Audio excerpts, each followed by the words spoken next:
All set? Yep, looks like we're recording, so. All right. Good evening, ladies and gentlemen, and thank you so much for being here with us tonight for this wonderful meeting about our 8th grade trip to Boston. I won't go into words about how special your sons and daughters have been in our lives these years, and especially mine this year. It's been a pleasure getting to know them, and we're really looking forward to taking them to Boston, a trip that we have not gone on in the past, and something certainly that they deserve. And definitely would love to have this experience with them. So with that being said, I would like to turn it over right now to the person who really made this trip possible. And that's our wonderful counselor and dean, Mr. Jim Agnello. Mr. Agnello, take it away. Hello, everybody. Thank you so much for coming out on Zoom tonight. We're really excited about this trip. The students are really excited. For those maybe newer to Bronxville, we've had a really long tradition, 53 years of taking students to Pittsburgh and probably fairly close to Washington, D.C. With all the, with COVID, the situation that had gone on in Washington where things were opening and closing, plus the college that was turned into a 4-H center that we used went bankrupt in COVID, unfortunately. So got together and came up with the idea of going to Boston. So we're thrilled about that, and we're going to through. This is, I believe, your middle school student, 8th grade student's first overnight trip in the middle school. So they will get caught up in a few weeks with Williamsburg as well. So that's a great opportunity for them. And maybe one day I'll come back as an 8th grader.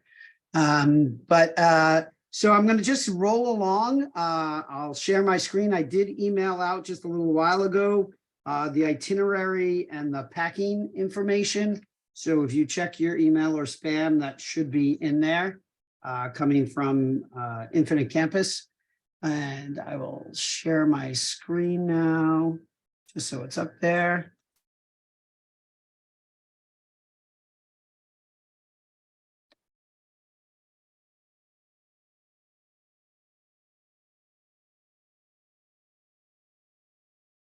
Let me share this. There we go. Okay, so we'll start with through the itinerary in a minute, but I want to address the most important thing that's probably on people's mind when you send your student away is safety. So that is our paramount concern. I have run many trips. Some of you know that for Bronxville in the 25 years that I've been here. We have run multiple to Nicaragua, the DR, Tanzania, Williamsburg, and Washington, D.C. So if I counted all of those trips up, I think it's probably somewhere in the 65 range on and participated on as a chaperone. So a lot of time on the windshield of the bus. So safety is super important. As I like to say, we are taking away your most precious commodity, and we take that responsibility very seriously. The most important piece of that, of course, is their medical well-being. We do bring a nurse with us that is with us 24/7, and that's an awesome thing to have. So that takes care of a lot of issues right off the. If any of your students require medicines, please have those in. If you go back to the family ID where you registered, there's a medical form for the nurses to be able to distribute the prescription drugs. The question we get is about students who can self-carry EpiPens during the day at school and at athletic events. So although this is a bit of a extra chore for you, we are out in public a lot and we're doing a lot of walking. And it's not, wouldn't be the first time that an 8th grader left their bag, left it in the hotel. So the nurse will have extra EpiPens, but she can't administer that stuff without orders from your student's doctor. So that's is all about. We have security guards at night in the hotel, and they're there from 10 p.m. to 6 p.m. There will be 2 of them. They take care of everything for us at night, including if somebody's room is just making a little too much noise. Not that 8th graders would ever do that on a school trip, but they get myself or they get Mr. Bakura. If they're not feeling well, they get the school nurse, and then we're notified. And of course, if they go through the school nurse, you're going to be notified as well. So that's very important for you to know. We will be updating you if anybody's not feeling well. So that's kind of how that works. In terms of this trip, many years ago, the 5th grade used to go to Boston. I did not run that trip. So when this came about, I'm kind of, super interested in safety and all those things and making sure that it's a great experience for your student. So I'm recently just back from Boston, and I spent 2 days and literally visited every single building of everything you're going to see on the itinerary in the order that we are doing it. So that I know logistics. It's spring is a busy time up there with the colleges and the Boston Marathon. So we wanted to make sure everything runs as smooth as and I went into the office of the dinner cruise we're doing, and somebody shouts from the back of the office, "Oh, you're from Bronxville? Oh, our neighbors in the Cape are so-and-so." So we're going to get the royal treatment there. It was really exciting and nice, and ended up spending another 15 minutes chatting with them. So we've kind of got the lay of the land. The way it works for these trips is your student will be assigned to a bus. The group that's on, and that's random, the group that's on the bus can sit with whoever they like.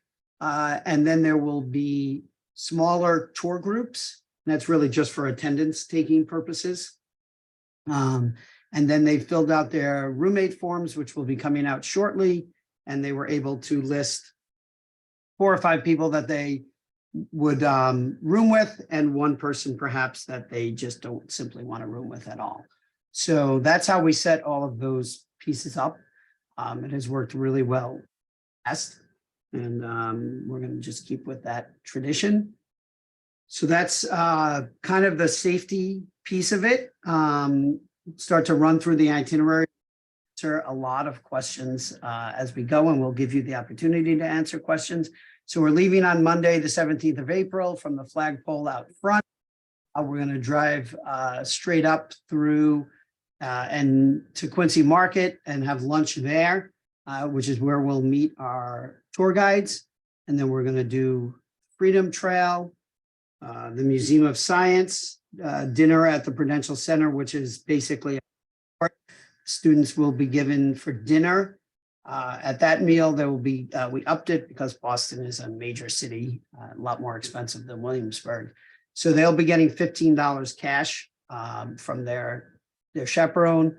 And then we're doing a ghost tour, ghost and graveyard tour, which I hear is awesome, by the Boston Trolley Company. And then we will go to the hotel and check in. And again, there we will have the security guards. We do a mock fire drill, lots of safety items for that. And clearly you see there's really not much in there. On Tuesday, we'll have breakfast at the hotel. I actually stayed in the same hotel. I met with every single person on their staff that's going to come in contact with our group, from the kitchen to the front desk to their sales department, their housekeeping department. I explained what we do and expect of our students and what we do and expect of them. They were extremely impressed. One of the moms is ironically sending the week after us her own children on a tour of New York City. And she said, our school has done none of this. So that was kind of a nice thing to hear. So on Tuesday, we're going to do a Lexington and Concord tour with our tour guides. We use the same company when we used to go to Washington. They're really awesome. We've been using them for, I think, about 15 years. In Washington, they're called DC by Foot. And this group is just called Tours by Foot or something. Same owner, who we know personally. Then we're going to the aquarium. Then we're doing a boat tour that's got a slash of ecotourism in it, and the history of Boston. We're gonna, if time allows, hit the Harvard Co-op and let them pick up some Harvard stuff. Then we're going on a dinner cruise on the Mass Bay lines, which leaves from right by the aquarium. Everything, we're kind of centered there for the most part. Then we'll go back to the hotel, pack up the room, same routine we use on all these other trips that we've done. Really ready to go almost the night before. Breakfast the next morning, and we're going to depart for Mystic, which is nice because it's just about literally halfway home. Spend some time at the Mystic Seaport Museum, have lunch there. At the lunch stops, they will get $10 for lunch. So that's cash as well. We'll talk about spending money in a minute. And then we are going to give or take leave around 1:30 from Mystic, depending on traffic on 95. We hope to be back around 3:30 or 4 o'clock for the trip. So right there and see if there's any questions about the itinerary itself before we go into the logistics of packing and snacks and all of those things. So if you want to put those in the chat, it's probably the easiest. And Mr. McCord, if you don't mind monitoring that for us. We'll do, Mr. Agnello. And thank you very much, Mr. Agnello, on behalf of everyone for all of your incredible efforts in going there and literally walking the walk, as they say, with this tour and taking that personal approach. We really do appreciate it.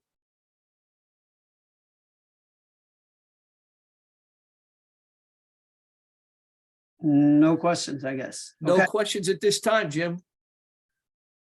All right. We're going to move on to the kind of packing list.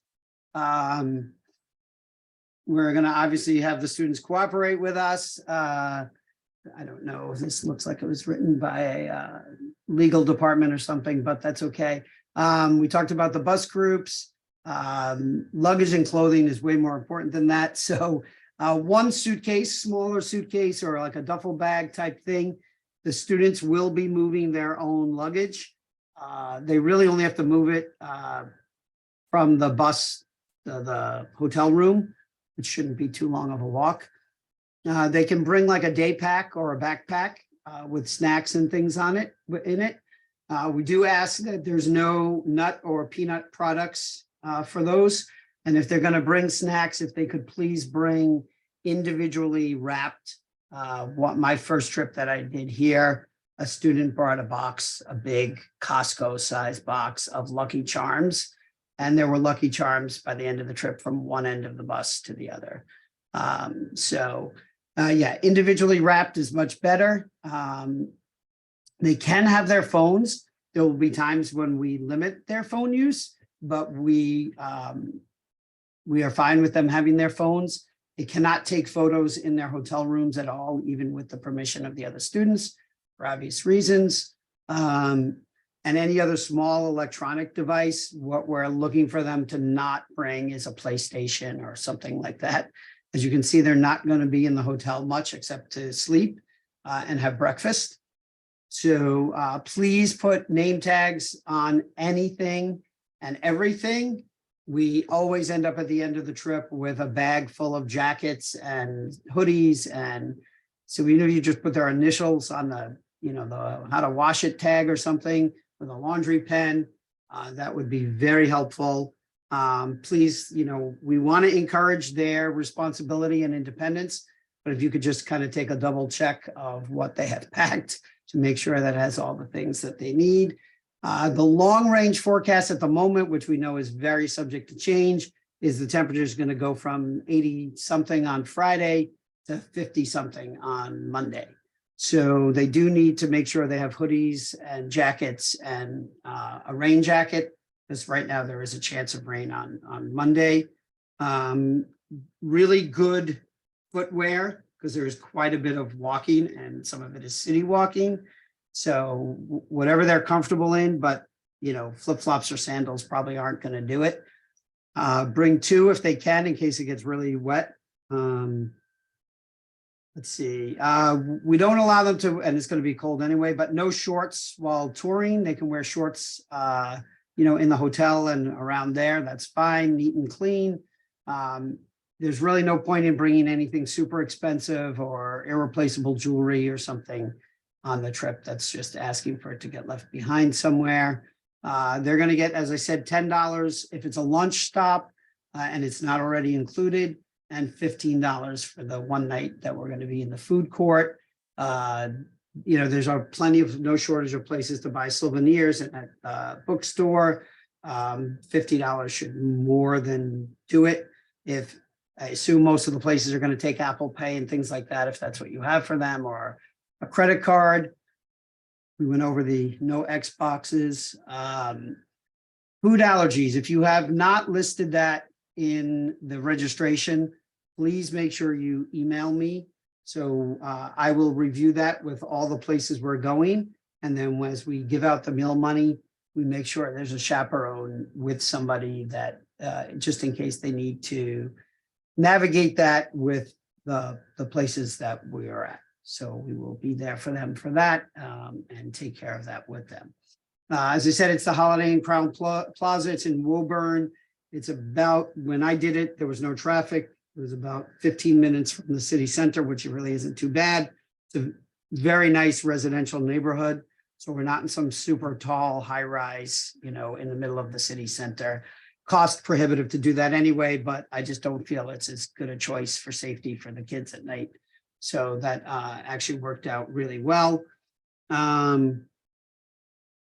Let's see what else.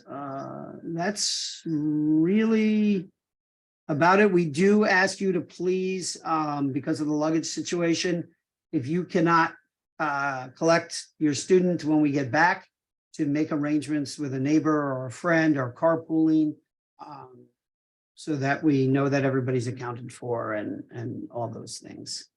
So I've been doing a lot of talking. I want to give you guys a chance to put some stuff in the chat.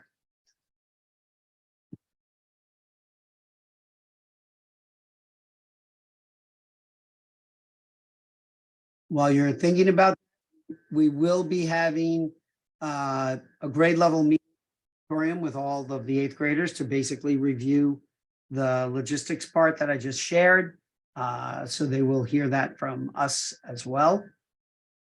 And I think I forgot to mention there's, I believe, 19 of us adults from the staff and admin going on the trip as chaperones, including the school nurse.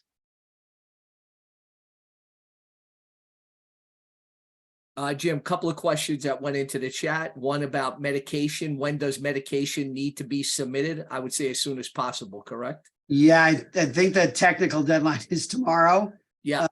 If you can't do that, please let us know and try to get it in by Thursday. Because that form has to be signed or at least scanned and signed by your doctor. So yeah. Also, should over-the-counter meds be sent through the nurse? I believe the answer to that is yes, correct? Yes. The nurse carries some of the more basic ones like Tylenol and things like that. But if you have something specific, you can send that through the nurse. And then if the student needs it, we'll make sure that they get it, kind of thing. If it's something they take on a regular basis, the same idea applies if it's not prescription medicine. Rooming list will come out on Thursday. It will be emailed home to all of the families. That was another question in the chat. Mm-hmm. And Jim, 4 to a room for the most part, correct? 4 to the room for the most part, yes. It's your standard hotel room, 2 double beds.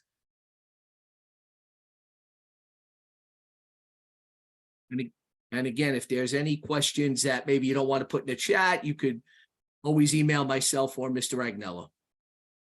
Yes, please do reach out.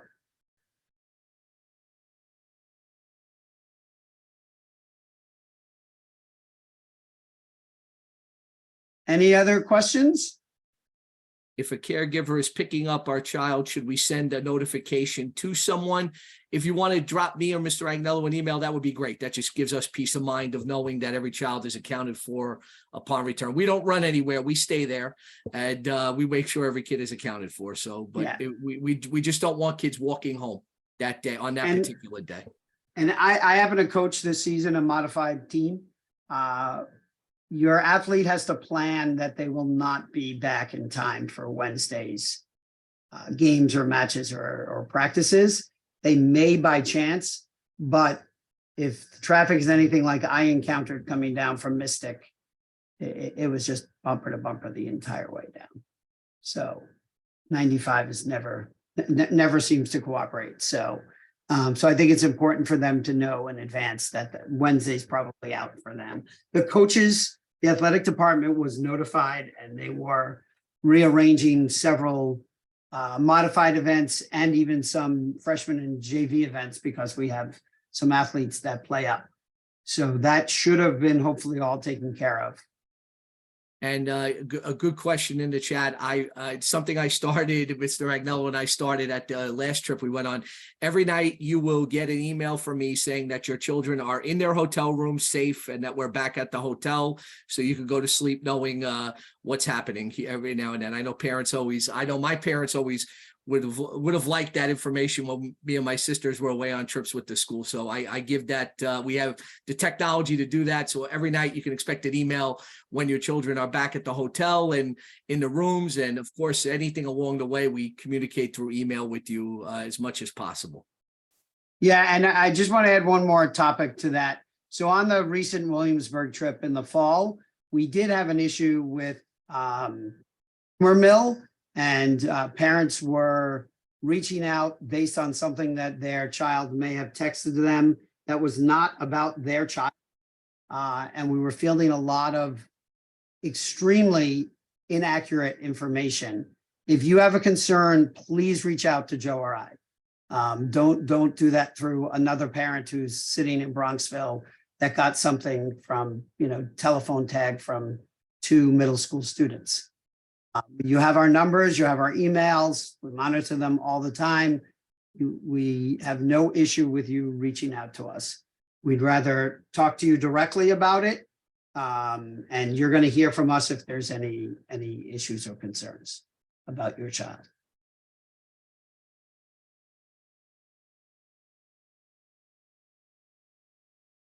They can use their phones, yes. They can have their phones. There's very few times there. I think there's one place in Lexington Museum where they don't allow cell phones to be out. It's a very small museum, part of the Lexington Concord tour. If we're obviously walking through the city, we're not going to let them be on their phones as they're crossing the downtown streets of Boston. But yeah, we have no issue with them taking photos as long as it's not in the hotel room, and they can carry the phones with them. And the buses have chargers and Wi-Fi and all of that.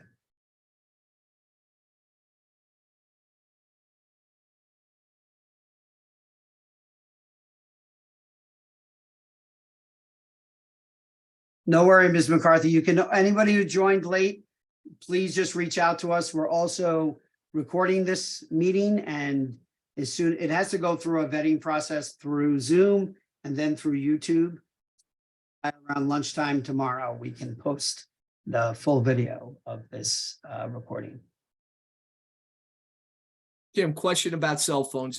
Will students be allowed to take photos on the tours they're on, or should they be left in rooms and bags so that they could be focused on the guides and the tours? That's a tough one in the sense that, but these tour guides are very used to working with middle school students. That's why we got them. They, with us, will say when you can have your cell phone out and not. So just like in Williamsburg, if somebody is speaking to the group, they're not allowed to have their phones out. So right. we will be monitoring that, and the groups are small enough. It really ends up being almost 2 adults to a group of 12. So we're really able to pretty much stay on top of that. And thank you everybody for your kind words in the chat, Jim. A lot of thank yous in the chat for all the work and efforts. And really, I take my hat off to Mr. Agnello for taking charge in all this and really doing a great job in planning so many of our trips. But this one in particular was a special request. And thanks, Jim, for making it happen. And thank you, parents, for your trust in allowing your children to go with us. They're our top priority. We want them to have a great time. We want them to have a memory. And we're going to do everything we can to keep them safe and make sure it's a fun time for all of them. All right, I guess we're going to sign off then, and we'll be seeing you out on the flagpole next Monday morning. Take care, everyone. Have a great night. Thank you.